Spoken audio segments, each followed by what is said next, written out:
Let's move on to the next topic because I want to get through the other two things, and we're already neck deep in this. And I This know episode's gonna be long. I know we didn't That's settle just on the a time reality. frame, and we want this to be palatable to everybody.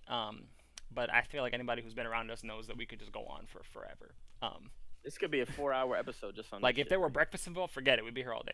Um, Speaking of which, I want to make it public knowledge. My child, who I love to pieces, deboed me off of my breakfast potatoes this morning. I went to bed telling him, and I have two godsons, two 20-year-olds who I love to pieces. I told him, bro, I am so hyped to crush these potatoes tomorrow. I woke up, little stretch, brewed the coffee, opened the leftovers. He's looking at me right now I, because he knows I I'm talking. I mean, you know, in my house you'd be dead. Those are the facts. But you do you. Moving on. No The homicidal next committed. order of business is unfortunately Joe Rogan. Um, Oh, Joe. Anyone that lives anywhere near the gaming sphere probably knows how often Joe Rogan comes up in these circles. I know, Reese, if you're still here and listening, that like this is something we've talked about here and there. He recently, and by recently I mean like probably a couple weeks ago, um, did a show on his podcast, and during an episode he was talking about kids playing video games, and it devolved Oh, into what? hold up. What? Hold up. People Sarah just fucking wrote in Oh God, chat. Dead. I didn't even look at Dead, chat yet. dead, Yep. dead, Okay. dead, dead, If you know, you dead. know. If you know, you know. Christopher, that's for you, boy. Oh, if we ever get emotes, that's gonna be one. It's gonna be PhDP though. It's just gonna be a little calzone. We will commission Okay. somebody to make that an emote. Um, Chris you goes, I can you can't explain. No, explain you because can't. it's No, you it's cannot. it's not legitimate. Um, No, you cannot. Joe Joe Rogan came up on his podcast and was talking about a lot of the same nonsense that gets spoken about video games. And to be fair, Joe Rogan knows stuff. Damn, in his eulogy, roasted. Um, Sarah's not playing games. Uh, Joe Rogan, in his defense, knows things about gaming. Like he's not oblivious to the gaming sphere. He's Right. he's been Right. defensive of esports and things of that nature. Right, like Mhm. his takes come and go. But in this particular instance, and it's important to talk about the entire video, not just the segment that got cut for a lot of people's sort of hot takes. Um, he talks about how people should be modeling their life after someone that they admire, someone that's successful, someone that's doing something that they Mhm. enjoy and that they love. Right. And that statement of itself is already loaded, even if you take video games out of the equation. But then he goes on to say that being surrounded by a bullshit life leads to seeking refuge in things like drugs or video games or something stimulating. And that is where people start to take issue because there has always been this kind of conflation of video gaming with addiction and Mhm. drug use and overstimulation that is detrimental to your life, right? That video games are a real problem because they're fun, but they don't get you anywhere. And using Joe Rogan's example, unlike something like martial arts, right? And he used the example of like jujitsu, where you could practice and become great, and you spend time practicing jujitsu, and eventually you could open up your own dojo and this, that, and the third thing. Um, and we could start here because there's a lot of other points that he makes during this talk, right? But let me be very frank. As someone who is and remains and will forever be, even in my gray ass years, an avid gamer, this is the bullshit I cannot stand, Mhm. right? Like that that you that this isn't something that you can model, your life around, that it's not something that is functional, that it is only something for people who are surrounded by a quote unquote bullshit life. And to caveat that, I would argue, at the risk of being crass about my own upbringing, right? Like I was surrounded by a bullshit life. This is as a only child for 10 years of my life, it's really no question that I took up gaming as like a great way to not participate in the nonsense, right? It's a great way to be like, I go to school, I go home, I play some games, right? Like, it feels good. And that was well before Mhm. you could talk to your friends on your console. You had to go to their house to play games with your That friends shit was back a in the game day, changer. right? Like, I distinctly remember being like, oh, it is a dope thing to have a sleepover with my friends, boot up the N64, and play Smash until somebody passes out. right? Like hooking up the Pokemon and battling for 17,000 hours, right? Because Life will never be that good again. I feel and, like I've been backsliding ever since.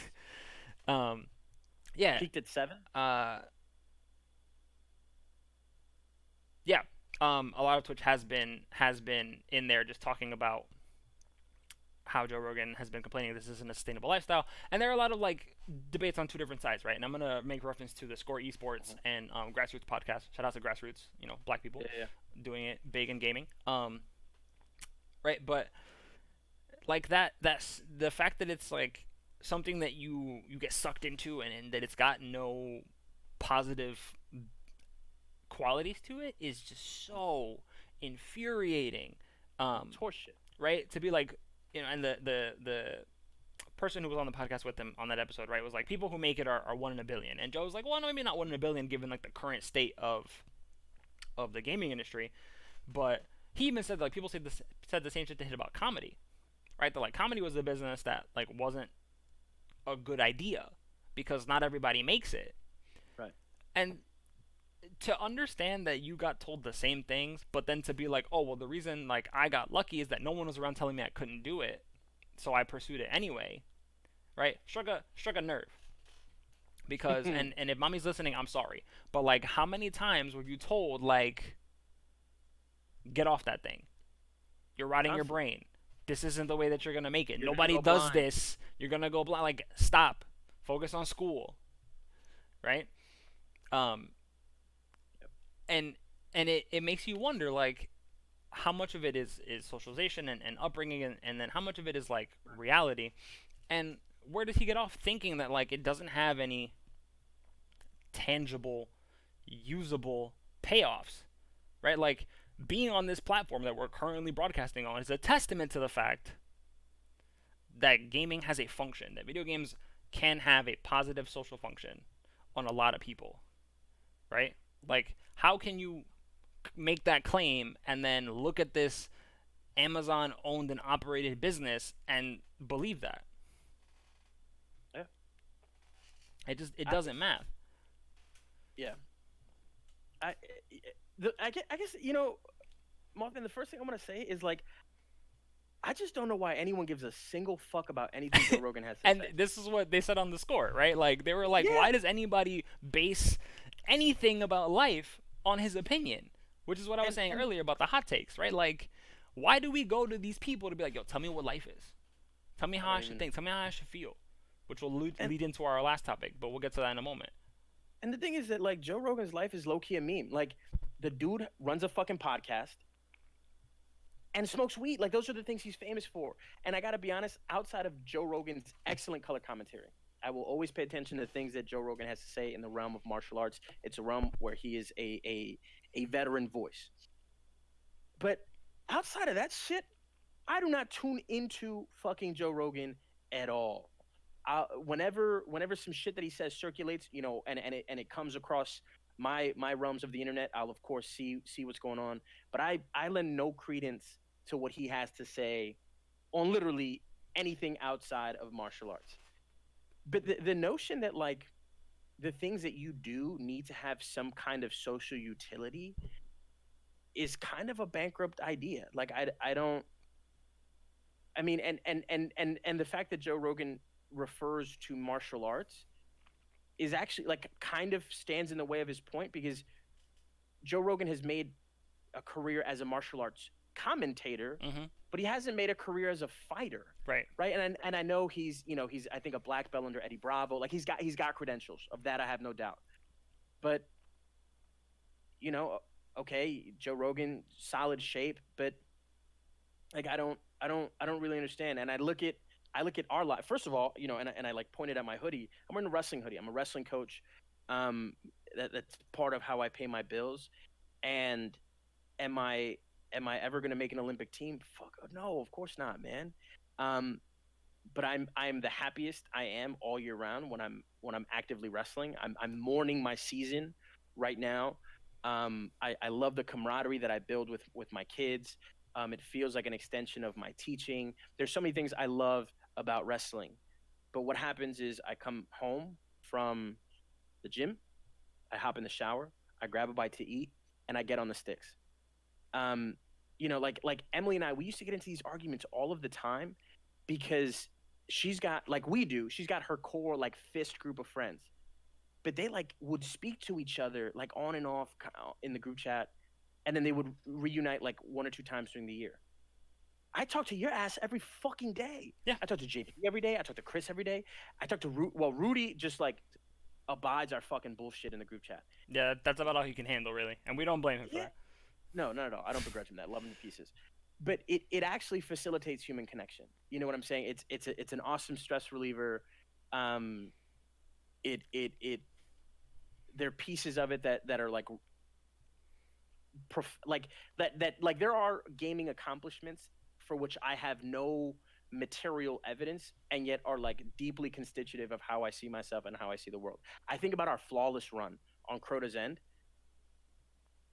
That is an iconic moment in my life. I will remember that forever. It bonds me to you. It's an awesome Reese Marcus memory. We also did it with fucking four randoms, Mm-hmm. and we did it impromptu. Somebody said it at the start of the fucking encounter, like we're gonna flawless this shit right now, and we're like, that's the energy. Let's go, and we did. We fucking flawlessed it. And so, do I have? Does that change my life? Do I put that on my fucking resume? No, no. I've got students who But I'm you sure are could, watching this. but you could, I, and that was one of the presumably. points that came up on grassroots, right? Like, and I wanna point out to some of Sarah's Hoagie comments, right? agrees in chat. Like Sarah's pointing out that Kyle's source of socialization has been like video games with friends, and like that's what I've been doing. Like I'm very thankful that and people joked when the pandemic broke that like gamers have been training for this moment their whole lives, but like that wasn't a joke.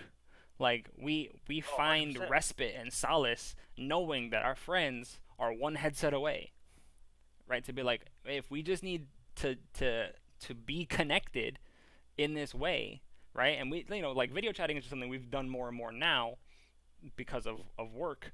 But it's always vocal. We're always just chatting with each other, and that connection is invaluable. Like I genuinely do think that this would be unsustainable for me the way that I am as a person if I didn't have the fortune of being like, if I just jump on any of the games that I play, someone who is one of my friends will be there and will play this thing. Right, like the other night, Hoagie and I were balling out on Fall Guys with Aries, and it was absolutely magical. Right, like I'm looking forward to doing it this week, and it's just like that's the kind of like there are no skills you can say like Fall Guys taught me this thing. No, it taught you how to have fun. Right, like it genuinely teaches you how to have fun. Mm-hmm. Um, and that's real. Like that is a tangible thing, right? And I think one of Joe Rogan's big issues that he was making is like gaming isn't tangible, doesn't produce tangible skills like being buff and being skilled in martial arts, which I also think is nonsense because like my puzzle solving abilities are definitely predicated on how much Zelda I played as a kid. Like there's no question Yeah. that if you could solve Zelda temples as a child, you are better at puzzles. Those are facts. Anyone who doesn't think so didn't play enough Zelda, especially like the shitty top down ones. Not shitty graphics. Right, but Quick save there. Quick save. yeah, no, I don't want to knock, no, I don't want to knock Zelda, right? But like those tangibles are what's really important, and I think about like this notion that like it's always compared to physical activity, right? I always think about like that physical digital divide, and like the physicals are always things that people can see and hear and feel, and for them they're more marketable, right? But depending on what kind of job or group or thing you were trying to make yourself a part of, like you would put some of those skills on paper, right? Like if I was applying for a job at like Twitch, right? I'd be like, I play all these games. I've been watching this platform for all this time. I'm like heavily engaged. Like these are all like the it becomes relevant because we need to, as a society, get out of our own ass and start realizing that these things are part of a new social structure that Yeah. has paved the way for opportunities that didn't exist before, and we've But seen them come I think come to light, and the generation above us like doesn't recognize them as legitimate. and I think that certainly speaks to one half of it, right? That like actually these are in fact like marketable skills, and there are people who are in fact building careers in these spaces. But I think Sarah's other comment here also matters, and it's that we are all homo economicus, right? To borrow from Foucault, right? Mm-hmm. Like there is just this assumption Shout out to that Foucault. everything needs to be marketized, right? That everything needs to be financialized, that every hobby, every endeavor, every relationship needs to pay some kind of like needs to be like constructed around some kind of market logic that pays a dividend. And I think that Sarah's point is that actually we should resist that to begin with. That you shouldn't be thinking about your fucking gaming resume. You should simply and only be thinking about the joys and silliness of Fall Guys, and that there needn't be any value outside of like the unfettered enjoyment that we have with our friends. And I feel like, like first of all, fuck COVID, because like this, I'm in my third decade, and I'm like in this fucking shithole with all of you people, and all I want is you people, literally, like you and the friends that we fucking have in here who are clearly supporting this new project. Like these are the people who've been with us from jump, and there needn't be any other fucking value other than that these are our people. And if we only ever do this shit to an audience of 10 fucking people and we never make a fucking cent from YouTube, I think it would have still been fucking fun. Absolutely, um, one thousand and I'm percent agree. and to be clear, like I pushed us to actually launch because I think it'd be a cool project, and it opens to right now a small public, something that you and I and our cohort of friends have done forever. But I'm not here for fucking money. It's ridiculous, Yeah, right? I'm not here for money. I'm here because I like it. I'm here because I enjoy your company, because I feel smarter and a better human being by being in your presence. I mean, just the memes in chat right now are great. That's animating to me, and it needn't have any value outside of that shit. I agree, and I think that's actually one of the points that came up, right? That we can't just do things for the sake of enjoying them, and it's something that gets kind of convoluted in how gaming and people interact, right? That like it becomes like an all-consuming thing, and you are video games, and that's all that you are, right? And it's like you said, right? We're not here for the cash. Like that is a Much prospect less. that while that would be dope, is just something that we have no control over really at this point. We can Mhm. do as much work and advertising and all that good stuff as we want, but like But if Astro, if y'all are out Astro, no, I want one sponsor only. Okay, Muji, please, there, just one time. Okay, I can't keep I running think through those these motherfuckers pens are like this. bankrupt now. Don't tell me that. I was I, so happy when I went back home and I went to the Muji store on Newbury. I was like, oh, this is it. Like I feel great, but we, please don't. I need I pens. I need I pens. was there with Cassie last summer, and I literally had a conniption. I was like, "Oh my fucking god, Muji!" Yeah. But I think they're bankrupt now. And Tragic. I told you that I asked Pilot for sponsorship. And then you I get was back trying to to be like the and no, no, no. They just left me on red. dude. Which is more disrespectful. It wasn't like, oh, we didn't respond to the email. It was like, we saw it, but fuck you. Key and Peele had it right. We're athletes. Give us sponsorships. Like we're ready. We'll rock all this stuff. I will listen. I will tattoo Moleskin on my ass if they just give me notebooks until I die. Nah, miss me with that. No, those dotted notebooks. I can't be paying like $25-$30 for them, John. That shit is Um, a racket. I did just get three gridded notebooks. I know not everybody fucks with A4 notebooks. I definitely do. I'm with it, and I got all three for $30. yeah, I mean, we got to be thrifty. I get it.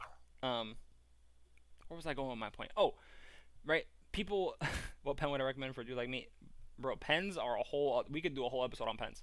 I think we spent the last Um, decade just trying to figure out what pens are the best. I'll say right now. I'll say right now. Right now, I'm rolling with the Muji Black Clear Clicky in, what is it, 5.0, and I got the Papermate Ink Joy also in 5.0, and I only ever highlight in purple. Shout out to Emily Gleason for that. Um, right. So there's this conflation of you being consumed by the games that you play, and that being all that you are and all that you can be. And so if you don't turn into a side hustle, right, like it's a huge waste of who you are. And Mhm. let's be clear, right? Like that has been a hot button issue for gamers because that's why they get Yeah. mad when they get criticized and all these other things. Um, but like as you can see in my general office space, I am a huge Destiny groupie. This is not a mystery to people. Destiny has been part of my life since 2 years before grad school, and it will be for another 3 years. Shout out to Bungie, right? Like this isn't going away. This has been a huge part of my life. It has been like a very stable point for me over the time that I was Mhm. applying to grad school, got in, and have been like working my way through it. Right? It took me a Mhm. long time to get to grad school, and like it is part of who I am. That's never gonna change. Um, Mhm. but it is not all that I am. It never has been, right? And so like I get a little bit irritated about these hot takes about kids being lazy because all they do is play games. Because I'm like, I was an athlete. Like I was a state champ athlete. Like I played competitive sports very rigidly and aggressively for a long time. And like you don't see me competing at the Olympic level because that's just not how that works out for everybody. Like it's not realistic. And so you can't say that that is a better payoff than this, right? Like I built a computer with help, but Shout like out to Scotty. what sort yeah, what sort of like athletic abilities were gonna get me through that, right? Like the most buff person I've seen build a computer was Henry Cavill, which was very sexual. I enjoyed it, but um, like I think a lot of people were into it. his muscular prowess had nothing to do with his technical ability to figure out how to build a PC. Mhm. Right, like I can troubleshoot this thing now because I went through the rigmarole of operating it. Like I know things about stuff. And one of the points that got made about gaming in grassroots podcast was like, oh, like I bet you from all the Call of Duty that you've played, you know more things about guns than you ever knew. And I think for a lot of people that like rings somewhat true. And you're a gun Probably. nut, and I'm like a pseudo gun nut by proxy. Um, Mhm. and like some of that knowledge, yes, like it translates because they try to make it as realistic as possible, and game designers are intentional in that they want people to take things from them and be like these are things that you can know and use and understand, right? Like I've learned words and concepts and things from games that I played that I would never have thought of otherwise later on, right? Like it has helped me. YouTube is a wonderful thing, Hoagie. I absolutely agree, right? Like they help you become like more cognitive in a different sense. And that social aspect too is so integral that we can't like disassociate those things from what it's doing, and just to default to this idea that like it's just a bunch of lazy, like Mhm. uninspired people sitting on the other side of these screens like soaking up this content flies in the face of the fact that the US Army is using Twitch as a recruiting platform, right? Like they clearly don't think that this is a useless population, right? Right. Like they see a cash grab in people power Mhm. that became a And congressional that's a issue, whole rabbit hole right there in and of right? itself. That we're not going to go down, but like that tells you a lot about them being like these aren't just lazy people. These are people that are active, in their beliefs. They're passionate, right? And they're a little bit malleable, unfortunately, which is why Mhm. they were using the platform. Um, so like this whole nonsense about like gamers being kind of like empty and devoid of use is kind of crazy, right? Yeah. And gaming is just like the space that's taking all the ire now, and it has been taking the ire Mhm. for a long time. And social media is like the other side of the coin, right? Like that's going to be the one that takes the ire for the next however long it is. Like the thing that people are spending too much time on, to quote the score Mhm. esports, right? Like we all are on social media and scrolling all the time, every day, right? And without question, people are like, that is a huge waste of your time. Why are you doing that? It's not going to pay dividends. But we have influencers who are making so much bank off Mhm. nonsense that kids are like, actually, this is a thing that I could do if I figure out how to game the system. And I think these arguments like gain traction when the sort of like the axis of comparison is against athletics. There was an article I read eons ago. I couldn't even tell you where I read it. And this is like before Twitter, when like people were still reading like Nintendo Power, and that was like a publication, like a trade publication that people were really invested in. I don't think it was from Nintendo Power, but suffice it to say, like the argument that the author was making was like what, like games are art. Games are the only medium of art that asks you to fight it, to defeat it in order to access it and enjoy it. And we don't look at, I mean, I was going to say something, and I'm going to like retract it before I even utter it. Um, I think there are all kinds of things that we say about artists who are actively pursuing art. But when the masterpiece is made, which is always like a retrospective, right? We don't shit on art, right? We say that art reflects our culture and our striving and our growth as a species or as a culture. We venerate it. Um, and you know, I wonder if the rhetoric around games might give up the question of like whether or not it has a social utility if we treat it as a question of is this a meaningful piece of art. um and there are all kinds of games that I think very much fall into that category. Like this is a beautiful piece of art that reflects an interesting and important moment in this culture, in this society, what have you. Like I'm thinking about like Super Metroid, one of my favorite games of all time, one of the hardest games I've ever played. Mm-hmm. um Metroid is art. Metroid is art, and art in the way that like I think like a ballet performance is art, right? It is a performance that invites you to be a co-constitutive participant, and I think we just need to let go of the fucking notion that games need to have social utility. Also, like, bro, if somebody really is rotting away in their basement, like eating Doritos and Mountain Dew, like what does it net you to berate them on the internet? You know what I'm saying? Like when we take that like sort of sordid, like stereotyped image, Mm-hmm. like does it change? Does it materially change that individual's life? Like what do you gain as a person by shitting on this like mythic straw man that we use to then like decry this entire medium, or to then like delegitimize this entire medium and then the sub communities and subcultures that emerge out of it? I just want people to mind their own fucking business. I agree. Sarah, thank you for the follow. Dub Pirate, thank you for the follow. Um, yeah, I think that you're 1,000% right, and I actually think I appreciate that you made this point about the art and the artist, because I'm going to transition us to our last topic because we are definitely cruising at a high time threshold right now.